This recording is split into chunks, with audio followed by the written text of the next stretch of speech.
Hi, friends. Welcome to the Sales Enablement Podcast. I'm your host, Andy Paul. Dan Pink, the author of multiple New York Times bestsellers, including To Sell is Human and the book that is the subject of this conversation, When?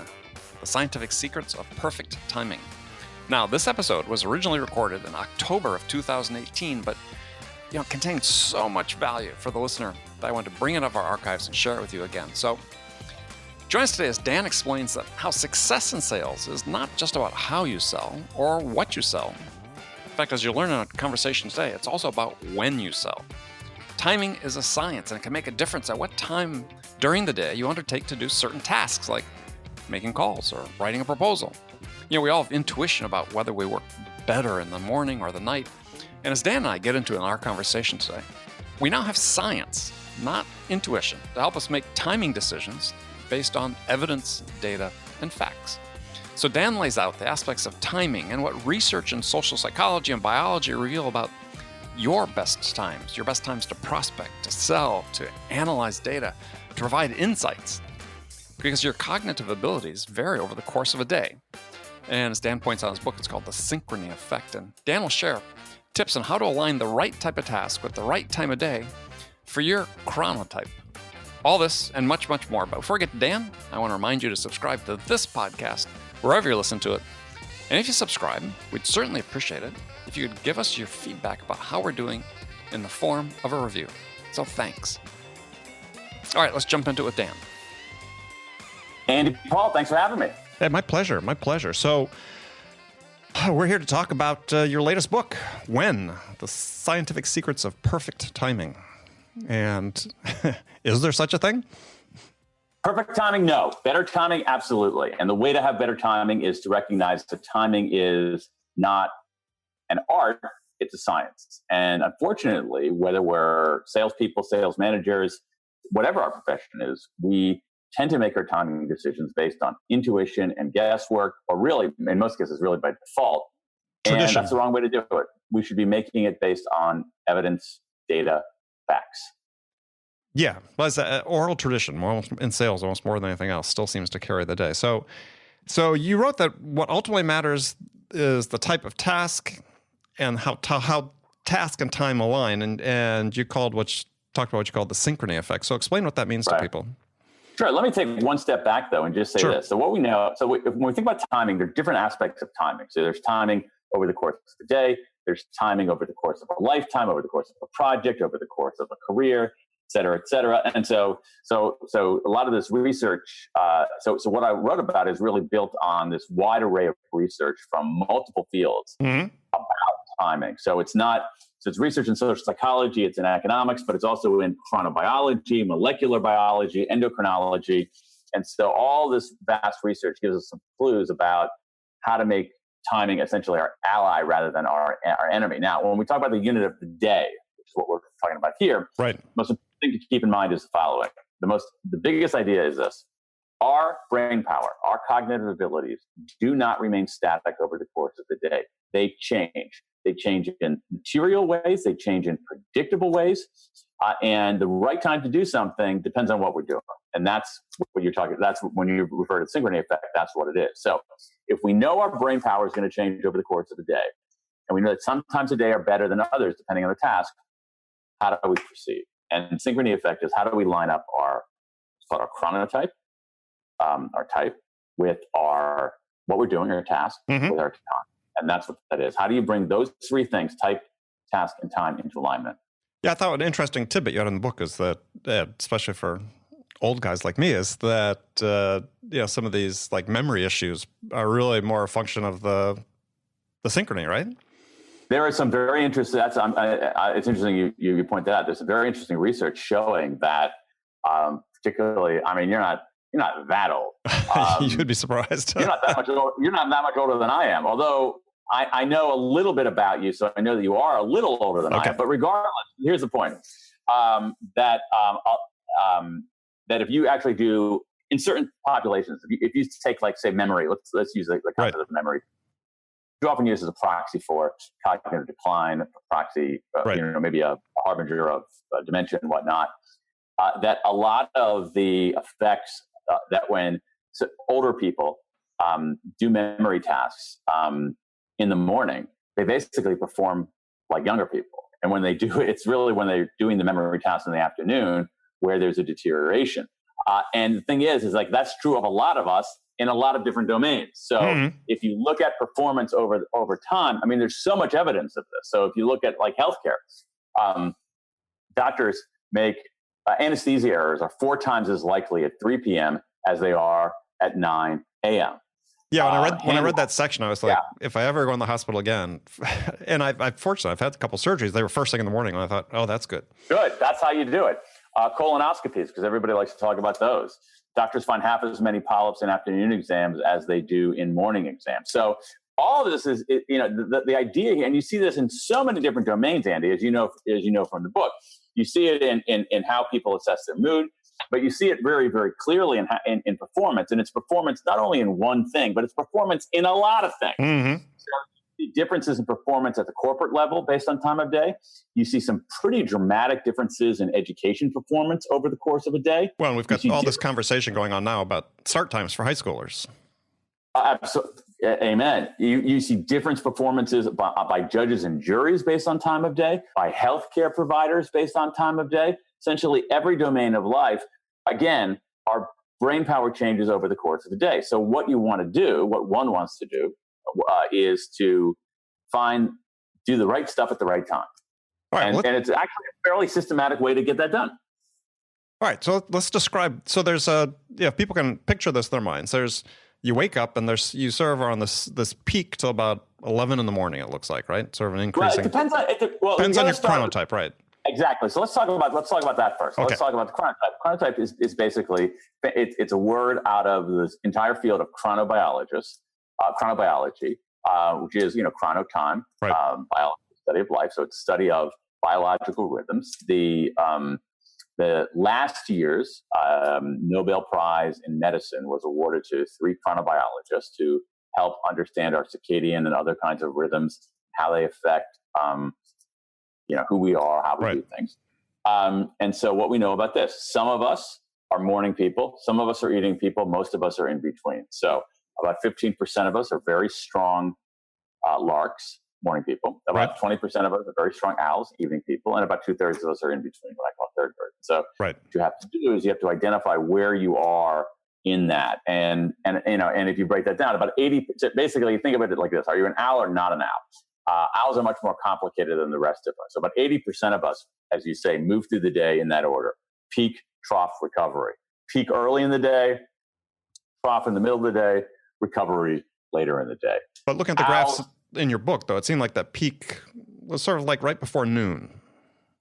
Yeah, it's going to vary from person to person. I mean, those are large, like a lot of those charts represent basically this a compilation of a large population. Right. And so how it's going to operate for each individual, there's going to be some variance there. Sure. But what we know is like a design principle, peak for most of us, peak early in the day, generally the morning. Mm-hmm. I don't want someone who's in their peak to stop working at 12:15 because Andy told them to. You peak early in the day, and then this trough period in the middle of the day, and then a recovery later in the day. Now, owls, those of us with late chronotypes, while we tend to hit, the most important thing for them is they go kind of sort of in the reverse order, recovery, trough, peak.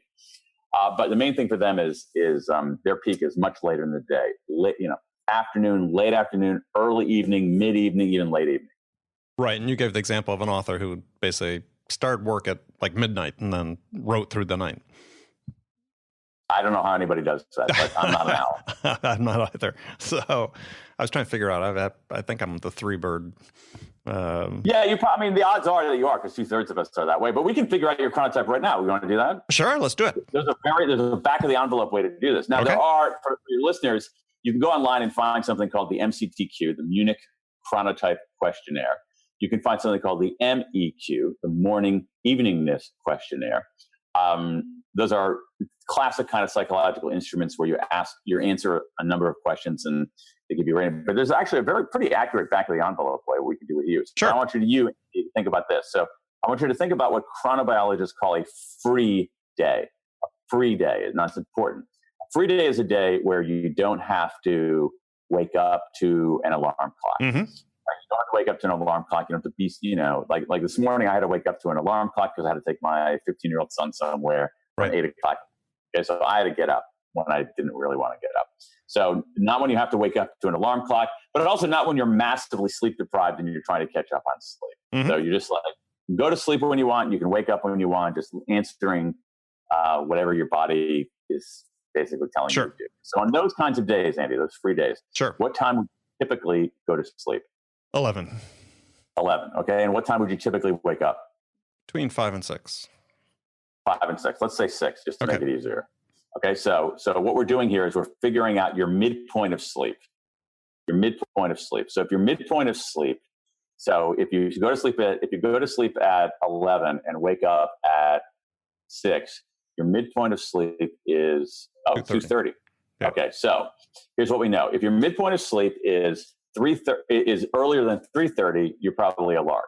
So you're pretty larky. Oh, okay. If that makes sense to you. Sure. I mean, okay. So if your midpoint of sleep is between 3:30 and 5:30 a.m., you're probably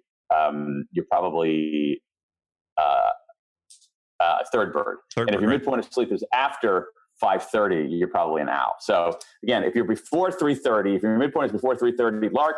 After 5:30, owl. In between 5:30 and 3:30, you're probably third. Yeah, that's actually pretty lucky. Yeah, makes sense. So what this means is that so you, Andy, are going to go through the day peak trough recovery, and for you, your peak is probably going to begin a little earlier than say my peak. So I'm in the middle, but lean a little bit toward the lark side. So for me, what time do you typically get to work? Start working. Start your work day. About 8. 8. Okay. See, for me, I'm like closer to 9. Yeah. And so that sort of makes sense. So anyway, so here's what we got. We got our type. All right. If you're a lark or a third bird, peak trough recovery. Right. If you're an owl, much more complicated. Your peak is later in the day. Now, here's what we know about each of those 3 stages. 1, the peak. Again, for most of us early in the day, mm-hmm. Here's the key thing about the peak. That's when we're highest in vigilance. Vigilance. That's the big thing here. Vigilance. When we're vigilant, we're able to bat away distractions. Mm-hmm. We're able to lock down focus. So the peak is the best time for analytic work that requires heads down, focus, attention, analyzing data, preparing a spreadsheet, writing, those kinds of things that require that intense, undistracted focus. So during the trough, is it focus more than analytical? So creative works as well then. Well, it's both. Okay. It's actually more analytical. Okay. It's things that require very good question. Things that require kind of focused thinking. All right. So when you're trying to brainstorm, for instance, you don't want focused thinking. Right. All right. So if you're brainstorming, hey, what if we did this? What if we did that? That's not focused thinking. That's much more expansive thinking. Mm-hmm. And so that focused thinking. Now, if you think about something, the border between what's an analytic task and what's an insight task, that's not a perfectly demarcated border. No, demilitarized zone, right in between to say, here's this and here's this. Things are mushier than that. So, for instance, I'll give you an example of like writing. Okay, we think of writing as a quote unquote creative task, and at some level it is. But and I'm a writer. Sure. A lot of writing is basically about making the words march in order. And for writers, any writer knows the greatest enemy of writing is distraction. Mm-hmm. And so, anybody who writes are easily distracted. At some level, the whole world is organizing itself to distract you when you're trying to write something. Right. So you want to do your writing when you're highest in vigilance, when you're able to bat away distractions most easily. And so that's during our peak, which for most of us is early in the day. During the trough, which for most of us is, early afternoon, mid-afternoon, that's a very bad time of day. There are all kinds of drops in performance during that time. And so you're better off then doing your administrative work that doesn't require massive focused thinking or massive creative thinking. Answering your routine emails or doing your expense reports, updating CRM. Exactly those kinds of things. I was trying to think what I had to do. So like for me, it's like when I looked at my list for not yet, it doesn't matter, but not yesterday, but the day before, I had a bunch of receipts, so I got to send in some receipts to get reimbursed for stuff. I had a few contracts to sign. I had some email that I hadn't gotten back to, that kind of stuff. All right. Recovery. Recovery is a very interesting time of day. Again, for the 80% of us who are not owls. During the recovery period, our mood goes back up. Our mood is pretty hot, but we're less vigilant. And this is going to your earlier point. So that combination of enhanced mood and less vigilance makes it a good time for that more purely creative stuff. So instead of saying, boy, I have to write 500 words, you can say, what would be a cool title for this, a headline for this article that I'm writing? What would be a groovy thing that we could do marketing? Let me get Andy and 3 cool people on the line, and let's brainstorm ideas for a new name of this product that we're launching. Right. That kind of thing that requires, like some kind of looseness. Again, not to beat this horse too severely, but when you're brainstorming, you don't want people being hyper vigilant. Like you've been in brainstorming sessions where people are like, that's a crappy idea, that's a bad idea. That's not a useful brainstorming session. You want people who are a little bit looser. And that's basically it in this extraordinarily long and tortured explanation. What you want is you want to do your analytic work, the heads down focus work during the peak. You want to do your administrative work during the trough. And you want to do your creative insight work. That's what the psychologists call insight problems during the recovery. And that's it. Now, those are the design guidelines, the design principles. People have to experiment, day by day about what's going to work for them. Like for me, I don't do very good work after 8 p.m. So you want to invite me to a brainstorming session at 8:30, I'm not going to be very good. I'm not going to be very useful. I agree. You want to invite me to a brainstorming session at 6, I'll probably be in pretty good shape. All right. I'm putting that on my calendar. So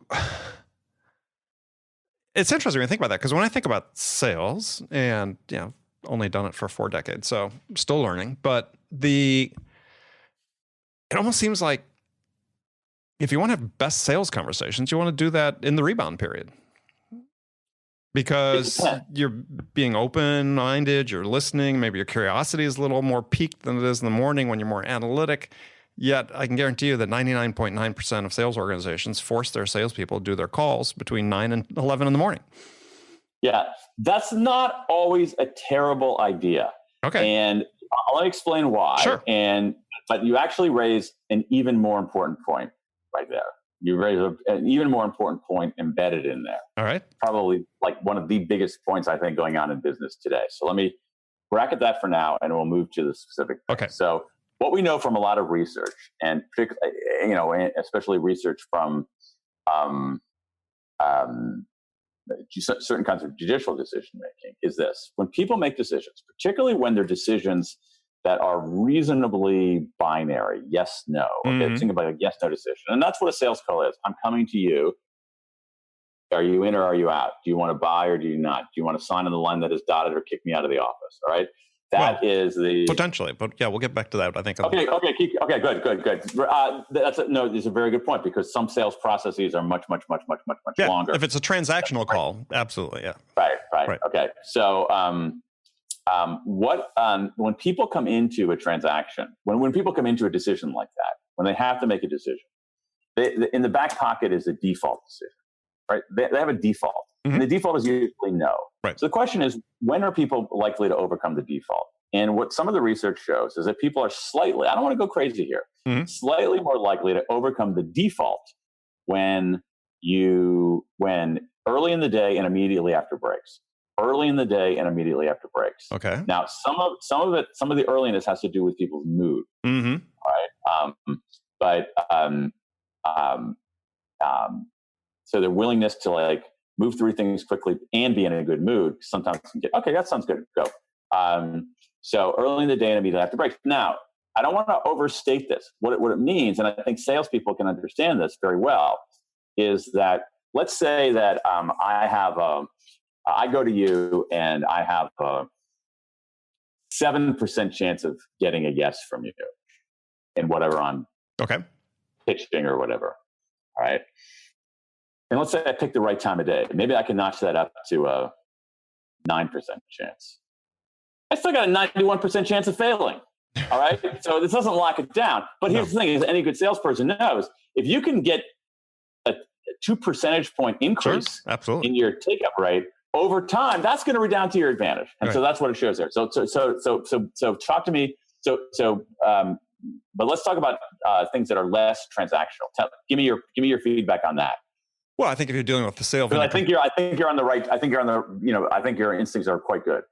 Yeah, I mean, anything with more complexity, right? Where it's not just a transactional sale in and out. I mean, a cold call on the beginning of a complex sale is that more sort of yes, no initially. Yeah. But once you're past that point and you're in the process of communicating and trying to serve the buyer and help them get a better understanding what their problems and challenges are and how you can help them, to me, that's a really creative pursuit. Yeah. Now it's interesting. It could be creative for you. I'm not sure. You have to make sure that it's also that they're being in a creative path is right for them. Right. One of the things that you probably don't want to do is do a sales call at 2 p.m. because we know that that's basically the bottom of people's mood. Right. They're not focused. They're sleeping. Yeah. They're distracted. It's like, I mean, here's the thing. Like, don't make a sales call at 2 p.m. Don't have surgery at 2 p.m. Yeah. I mean, to some extent, don't get in your car at 2 p.m. If you look at the data on auto accidents, obviously, the more auto accidents, the more cars there are on the road because there's exponentially more possibilities for collisions. Mm-hmm. But if you control for that, if you control for cars on the road, the most dangerous time to be on the road in America is 4 a.m. to 6 a.m. Second most dangerous time to be on the road in America is 2 p.m. to 4 p.m. Why the first one? As an avid bike rider that's sometimes on the road at 5:30, 6 o'clock in the morning. For 4 a.m., if you think about who's on, I think it's I don't know because we have correlations here. But you think maybe it's owls? I think that someone on the road at 4 a.m. might be drunk. Someone on the road at 4 a.m. can't see very well because it's pitch dark. What we have here is correlations. Sure. But so you can't say exactly why this is happening. But that would be my speculation. I mean, the easiest, simplest explanation for why it's dangerous to be on the road at 4 a.m. is that it's blindingly dark, and most people aren't fully awake then. So that makes it suboptimal. I've got big strobes on my bike, but 2 to 4 in the afternoon, absolutely, I stay off the road. Dude, I mean, for sure. Again, it's just we're talking about probabilities here. Yeah. But here's the point, Andy, that I wanted to make because I think that baked into your questions and your point of view is the most important point, which is this: we should be asking these questions, and we don't know for certain in every individual case what the right answer is. So, what we need to be doing, whether we're salespeople, whether we are no matter what our job is we should be acting a lot more like scientists. What do scientists do? Mm-hmm. Scientists have hypotheses and they test hypotheses. Right. And that's the way to go. So what I want people to do is take these principles, okay, which are true in the aggregate, and not going to be true in every instance for every person at every moment, and say, hey, wait a second, I'm this kind of I'm this kind of salesperson. Maybe when I'm doing, maybe I'm better off talking to my prospects in this consultative sale at 4 p.m. rather than first thing in the morning when they're a little bit more expansive. The science is telling me that's probably the case. So you know what I'm going to do? I'm going to talk to one portion of my clients in this consultative, this particular stage of the sales process. Let's say a purely consultative. I don't have the deal yet, but I'm still in this it's a consultative sale. Mm-hmm. It's a longer term, more complex sale. I'm at this particular stage. I'm going to do this stage at 4 o'clock with some prospects and this stage at 9 o'clock with other prospects. And I'm going to pay attention and I'm going to see if there's a difference. And if there's no difference, I'm not going to sweat it. But if there is a difference, if I feel like I'm doing better and we're getting better work done at 4, I'm going to keep doing that.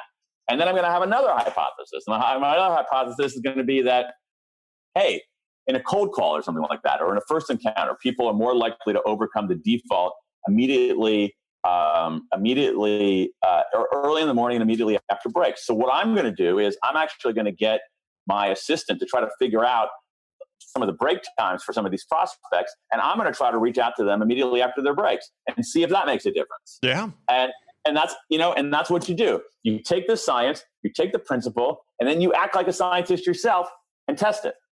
Yeah. I can't tell you how much I agree with that. I mean, one of my you were saying it. Yeah. I mean, I'm basically the voice of it. Well, I was saying like sort of baked into your questions was like, this is how we should do things. Yeah, one of my great frustrations in sales in general these days is over the last 5-10 years, the sales process has become so rigid, and it's all about metrics. Because now we have technology, because it's all this data, and we don't give people this freedom to test and to find what works best for them. I mean, this is, if you listen to anything I do or read anything I write, this is one I keep talking about: is how do we give people enable people to become the best version of themselves. And this is an example of, because the best version, as you talked about early on, and I'm a huge believer in this in sales, is that the margin of victory should be assumed to be 1%. Between you and somebody you beat for a deal. I mean, there's no way to quantify it, right? You can't say I'm 5% better, I'm 10% better. So assume it's 1%. So what are the 1% things you can work on? It's sort of like the guy who's the manager of the Sky bicycle team in the Tour de France. His whole thing is, the aggregation of marginal gains. How I can get 1% better and just position on the bike, the suits we wear, I mean, everything. And this, our chronotype, and paying attention to that, is one of these things that could make us 1% better, and we just need to pay attention to it.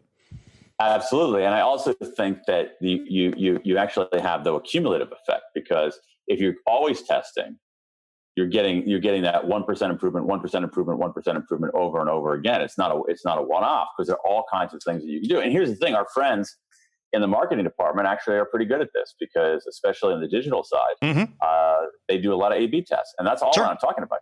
I'm talking about A/B tests are a powerful way to understand what's really going on. Absolutely. You talked about the oral tradition and storytelling and folklore. Yeah, in some level, folklore is a way to understand how things work and how things go along. For many kinds of professional endeavors, folklore can offer some guidance, but I'm not going to rely on it. I'm going to rely less on a doctor steeped heavily in folklore than I am in a doctor knowing that she's read the latest medical journals, which are full of randomized controlled trials about the particular ailment that I'm facing. So our friends in marketing do A/B tests. We should be doing A/B tests, whatever our function is. Yeah. Well, I thought, and to that point about marketing, is when I was reading your book, then I stopped and went online and Googled, okay, what's the optimal time of day, or at what time of day do emails get open most frequently? And 11 a.m. Yeah, it depends though. Here's the thing: is like that's at some levels that's all over the place. What kind of emails? Emails from whom? Emails to whom? Yeah, variables you can't control. But that's a very easy. Listen, that's a very easy thing to. That's a very, very easy thing to test. I have an email newsletter. We A/B test all kinds of stuff. Right. We A/B test headlines, because I want to serve my readers as best as I possibly can. Yep. And so I think I'm putting out good content. So we once A/B tested on. We once A/B tested on length. Like, am I overwhelming people with too much information, or am I giving people too little? We tested different versions of it, and it turned out it made no difference at all. People just want good stuff.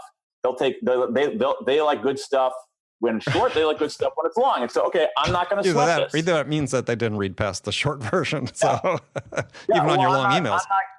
Well, no, because but here's the thing: you had links. You had links. I know. Exactly. Yes. So we can see. Did you click a link? Really? Did you click a link at the bottom of this long one? And to our amazement, a lot of people did. Yeah. So again, we can have hypotheses about things. We can have a hypothesis. Oh, everybody's so distracted; they only want short stuff. And you can test the hypothesis and say, well, my group of readers at this moment, maybe that's less true. Mm-hmm. So question: What's off topic now? So what's your next book going to be about? I have no idea. You got any ideas for me? Yeah, curiosity. Curiosity. Okay, there are a few books on curiosity that are out there. I think it's come out recently, but it's I think it's a great point. I think it's a great topic. I think it's really interesting, and I know that I look for that trait in both people I work with, but also people I'm friends with. Mm-hmm. So people who I'm friendly with who have no work connection to me, I like hanging around curious people. I also like working with curious people because I think curious people push things in a different direction, push things a little bit harder. And I think that, take a book like When that we just read is for the curious individual, the point we were talking about earlier is there's so many things to try in here, right? People just have to do it. And absolutely. It's one of the great, things that keeps me motivated in life is, how do we convince salespeople to invest in trying new things to not sell like we've done for the last 120 years, which is essentially what we're still doing. So, in many, many cases, that's exactly right. Even though, in my view, sales has changed more in the last 10 years than the previous 1,000. Yeah, but my view is less than people think. And interesting. So, but anyway, Dan, it's been great talking to you. We could do this forever. We'll have you back sometime. We'll talk again. I'd love to. So how can people get in touch with you? You can go to my website, www.danpink.com. Simple. All right. All kinds of great stuff there. Resources for free. An email newsletter that's free. Information about the books. I do a regular video called the Pinkcast. All kinds of stuff for the low, low price of nothing. Ah, love it. See? Perfect. All right, Dan, thank you very much. Okay, friends, that's it for this episode. First of all, I want to thank you for taking the time to listen. I'm so grateful for your support of the show. And I want to thank my guest, Dan Pink, for sharing his insights with us today. If you enjoyed this episode, please subscribe to this podcast, Sales Enablement with Andy Paul, on iTunes, Spotify, or wherever you listen to podcasts. And if you could also leave us a rating or a review and let us know how we're doing, well, we'd certainly appreciate that as well. You can do all that on your phone in less than a minute as soon as this podcast is over. So thanks for your help. And thank you so much for investing your time with me today. Until next time, I'm your host, Andy Paul. Good selling, everyone.